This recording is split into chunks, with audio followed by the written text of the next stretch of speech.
Hello everyone! Welcome back to my YouTube channel, Pinoy Crew TV. So, ang pag-usapan natin ngayon ay yung tungkol sa interview ni VP Sara. In-interview siya ng isang network na outside the Philippines at ang tawag nito ay RT Moscow. So, ano ang hinanap ko kung ano ibig sabihin nito kasi hindi siya gaanong kilala, pero in English naman. So, ang RT pala ay tinatawag na Russia Today. So, ang RT ay tinatawag, dati ang tawag sa kanya ay formerly known as Russia Today, is a Russian state-controlled international news network funded by the Russian government. So, sa gobyerno pala ito ng Russia. It operates both paid television and free-to-air channels targeting audiences outside of Russia, and then also provides online content in multiple languages including English, Spanish, French, German, Arabic, Portuguese, and Serbian. So, ang RT is known for its English language broadcast originating from Moscow, Russia. So, yung babae, in-interview niya dito si BP Sara tungkol sa kanyang father at saka yung tungkol sa kanyang impeachment. So, panoorin nyo kung ano ang masasabi nyo tungkol sa interview. Kasi ang masasabi ko ay, ayan, mababasa na or maririnig ng international community na siya ay in-interview tungkol sa kanyang father at saka tungkol sa kanyang sarili. Na sinasabi niya na lahat ng nangyayari sa kanilang mag-ama ay politically motivated kasi gusto ng administrasyon, kasalukuyang administrasyon na ang kanyang father ay makulong at saka siya naman ay matanggal sa race, sa presidential race ngayong 2028. So panoorin niyo po ang video at mag-comment down below kayo kung ano ang masasabi niyo tungkol kay VP Sara, how she answered the questions. Maraming salamat po at ayan, panoorin niyo po ang video. Okay, maraming salamat po sa panonood sa video. Sana po ay may nakuha kayong aral or may nakuha kayong impormasyon tungkol kay VP Sara. So, well, we're now joined live from Manila by the Vice President of the Philippines, Sara Duterte. Many thanks for joining us on the program. It's a pleasure to have you with us. So it's been over 100 days since your father, the former president, Rodrigo Duterte, was detained by authorities for the ICC. The Philippines officially cut ties with the ICC in March 2019. So how does that affect the legitimacy of this detention, in your opinion? Thank you for having me. Good day, everyone. Well, that is precisely the question that was submitted by the defense team of former President Rodrigo Duterte to the ICC. The question on jurisdiction, particularly because they conducted the investigation 2 years after the withdrawal of the Philippines as a member of the ICC, and therefore should is already prescribed. And do you see any political motives for the case against Mr. Duterte? Well, yes, because before his detention, former President Duterte was a staunch critic of the Marcos administrations. There are serious allegations and questions about his competency and allegations about drug abuse that came from the former President Duterte. And before his detention, there was a preparation by the former president of a campaign for his senatorial candidates for the PDP, his political party.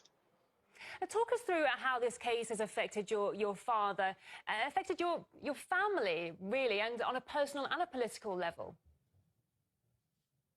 Well, the last time that I talked to my father, he always said that you make your own history in this world, and he leaves it all up to God, whatever will happen to him. And he also said that he did what is best for his country, rightly or wrongly. As for the family, we have been more closer now. The quirk about our family is that we forget our personal differences if we have a common adversary, and at the moment that is President Bongbong Marcos. You and your family have said many times that this arrest warrant is illegal, but the ICC is an international court, so where do you even go to appeal? There was a Senate investigation that was conducted by Senator Amy Marcos and was supported by some of the senators in the Philippine Senate.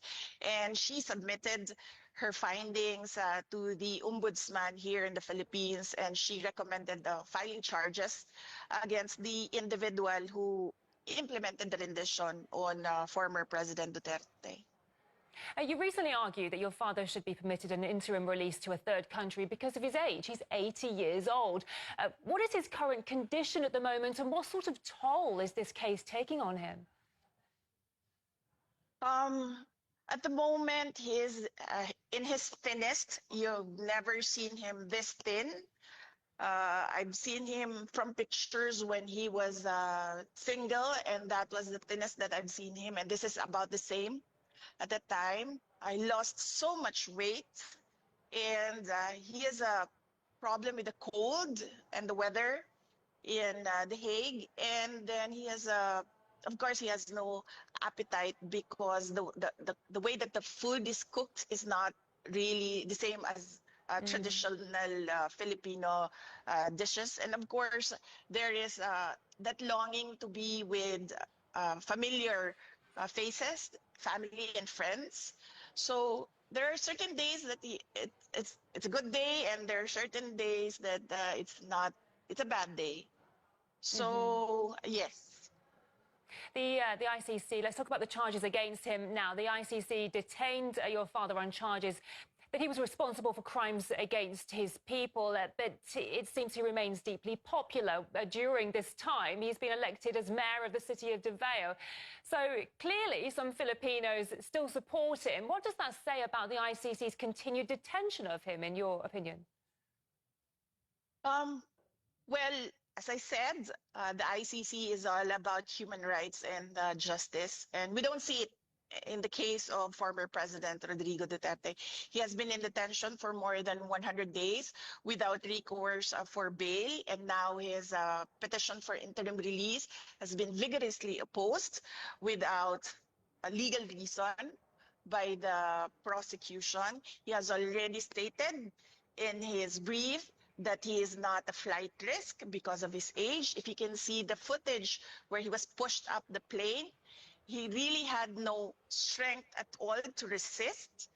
And he doesn't intend to intimidate witnesses. He hasn't done that. He's been mayor. He hasn't done that.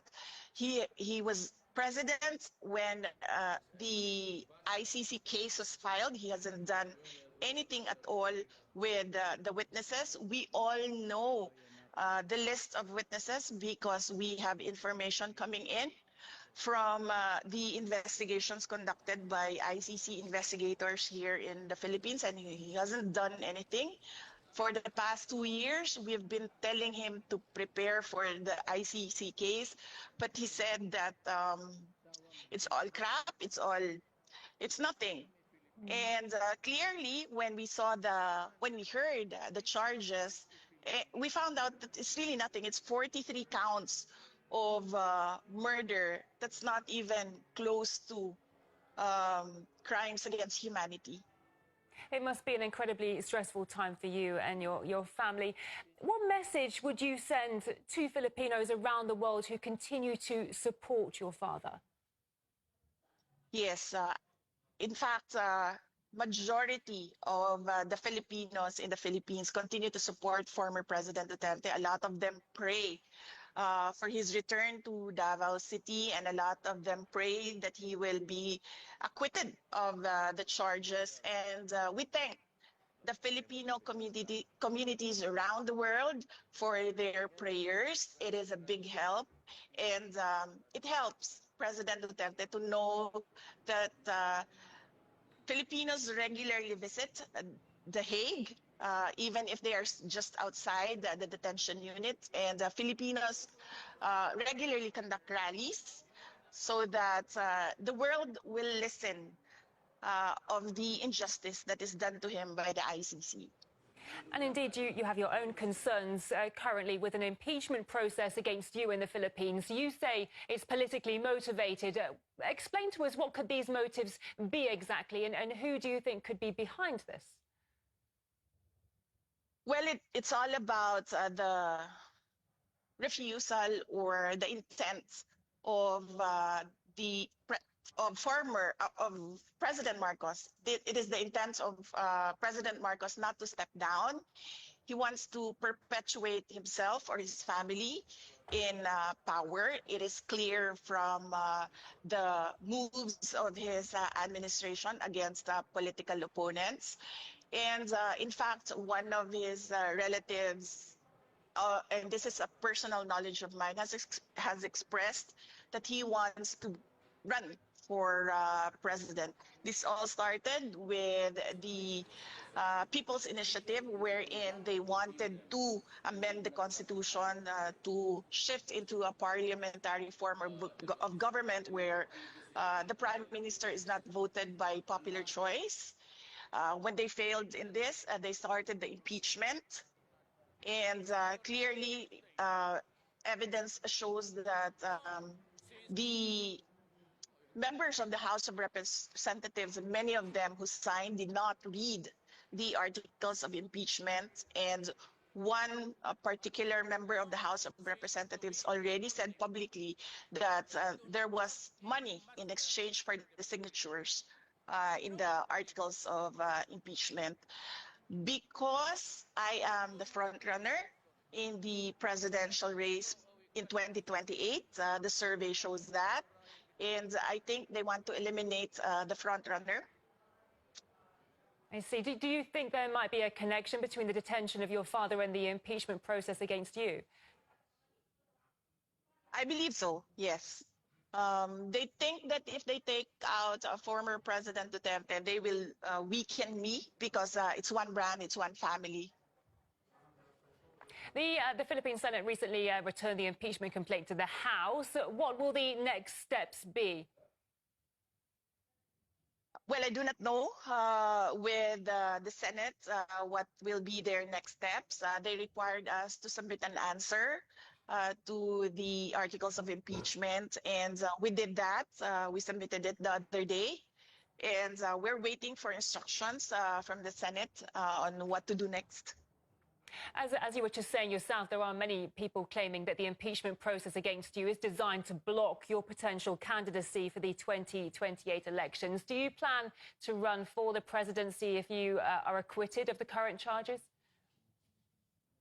I have not planned anything for the presidential race of 2028. Some supporters have given me a deadline of the fourth quarter of the year 2026. So that is when I will decide if I will run for president on 2028. Your approval ratings are currently, well, reached 59% in March. What sort of public support have you received since then? Do you have a feeling that a majority of the Filipino people stand behind you? Well, I do not know. I don't have the numbers. I don't have the surveys. But I am comforted by the fact that wherever I go, people express their support and their prayers for former President Duterte. If we can just touch upon geopolitics for a moment, because the US often interferes in disputes between the Philippines and China in the South China Sea. I'd like to ask, what's your opinion on Washington's role in the region? Well, for the Philippines, our constitution clearly states that we should have an independent foreign policy. So our relationship with the U.S. and our relationship with China should be two separate engagements, and we should not lean towards the U.S. for our problems with China, particularly our issues in the West Philippine Sea.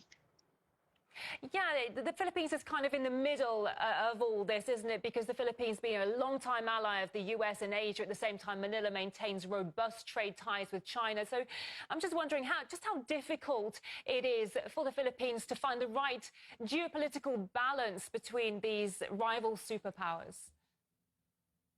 Well, as you can see right now, the Philippines, clearly the administration of President Marcos is leaning towards the US and is alienating China.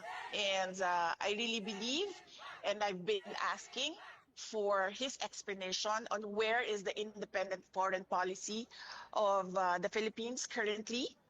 And I believe that the Philippines should not be involved in the cooperation and competition at the same time of the US and China, being a middle power in the game of supremacy and domination. You need money and power, which the Philippines does not have at the moment. We will get to that in the future, but not right now. So it is best for us to stay in the middle. And as I said, keep our relationships separate and do not lean towards one country or the other. A pleasure speaking to you today. Many thanks for your time. We've been talking to the Vice President of the Philippines, Sara Duterte. Thank you. Thank you.